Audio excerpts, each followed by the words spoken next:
the storytelling today. So just quickly go to that. So you all have to imagine a scene where एक कैदी jailer के सामने खड़ा था और इस बात को समझने की कोशिश कर रहा था कि वो कहाँ पर आ गया, क्यों और कैसे उसने कुछ कदम ऐसे बढ़ा दिए और कब उसने अपने आप को शैतान के हाथों बेच दिया था। अब ये कैदी जेलर के सामने खड़ा था, जेलर और उसका पूरा स्टाफ इस पे हंस रहा था और इस कैदी के मुंह से कुछ नहीं निकल रहा था। ये जानता था कि एक काले कारावास में इसको डाल दिया जाएगा, पर क्या करें, अब यही उसका मुकद्दर और यही उसका। बहुत दिन तक वो रहा वहाँ पे और कुछ नहीं, उसने ज़्यादा कुछ नहीं किया, बस बाहर घूमते फिरते एक पत्थर सा उठा लिया था और जेल की दीवारों पे कुछ लिख लेता था, कभी कभी कुछ कह देता था, क्योंकि कलम और कागज़ नहीं थे उसके पास, पर फिर भी कुछ लिखना चाहता था, बोलना चाहता था, कहना चाहता था। तो ये कैदी अपनी काल कोठरी में जब अकेला बैठा रहता था तो हर बार एक छोटा सा ट्रायंगल बना के उसमें कुछ लिख देता। चलते चलते आगे बढ़ के उसकी सज़ा मुकर्रर हुई और उसको बताया गया कि कब और क्या होने वाला है उसके साथ। वो हैरान परेशान नहीं था इस बात से, क्योंकि कुछ तो गलत किया था उसने, तभी उसको वो मिल रही थी। तो बस अब क्या था, उसको जज ने आके बता दिया कि तुम्हें फांसी पे 4 मार्च को लटका देंगे, सुबह 6 बजे का टाइम होगा और जेलर घड़ी देखेगा, डॉक्टर रुमाल फेंकेगा और वो रस्सी खींच दी जाएगी और तुम्हारा वहीं पे अंत होगा।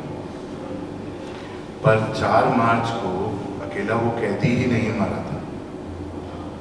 4 मार्च को दिल्ली के एक बहुत दूसरे घर में मानवसी नाम की एक लड़की, उसका भी अंत हुआ। दरवाजे पे सर पटका और किसी ने जब उसको ध्यान नहीं दिया तो सर फूट गया, खून निकलता रहा और किसी ने इस बात का ध्यान नहीं दिया कि क्या हुआ उसके साथ, क्यों उसकी चीख निकली और कहाँ वो खत्म हो गई।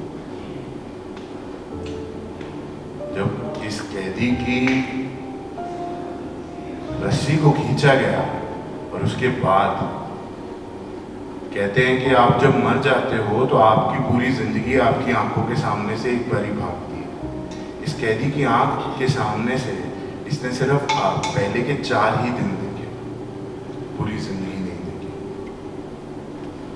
और तब उन 4 दिनों में क्या हुआ था, कुछ दिन पहले मानवसी आके उससे मिली थी और उसने ये कहा था कि ए मिर्जा मेरा दिल तू लौटा दे उसी तरह जिस तरह मैंने तुझे कभी दिया था। अब ये टुकड़े मैं समेट नहीं पाऊंगी, तुझसे दूर रह नहीं पाऊंगी, मुझे पता है तेरा अंत क्या है। तो ये क्या बोल रहा है उसको वापस कि साहिबा, वैसे उसका नाम मानवसी है बट उसको बोल रहा है कि साहिबा मैं दिल तो तेरे को वापस कर दूंगा उसी तरीके से जैसे तुझे पहली बार मिला था, लेकिन उसकी यादों को रख लूँगा अपने पास, ताकि आंखें जब बंद हों मेरी तब उन यादों का कुछ मोल रह जाए मेरे पास। मैं कभी भी बिना इन यादों के जी नहीं पाऊंगा। हाँ अब मर रहा हूँ तो क्या इन यादों को भी नहीं रख पाऊंगा।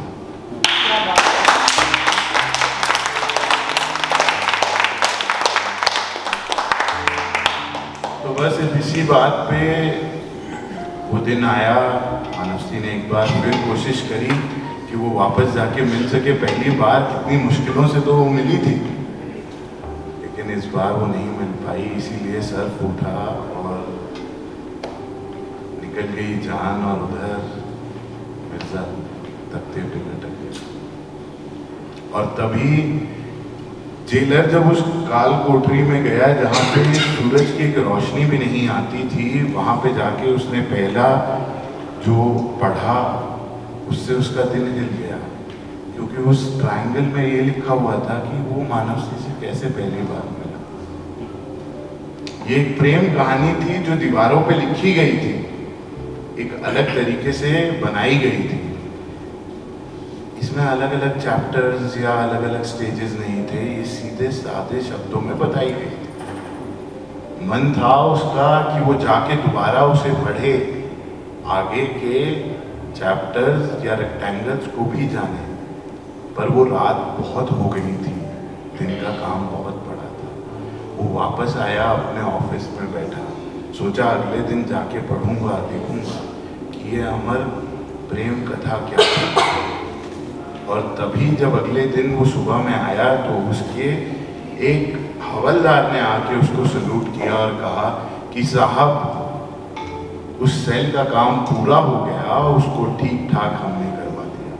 उसी टाइम जेलर भाग के जब सेल पहुंचा तो पूरा सेल को वाइट वॉश कर दिया। इसी तरीके से ये मिर्जा और साहिबा की कहानी इतिहास में तो नहीं आई, पर छप गई उन दोनों के मन में और अमर वहीं से हो गई। That's pretty much it. Thank you so much.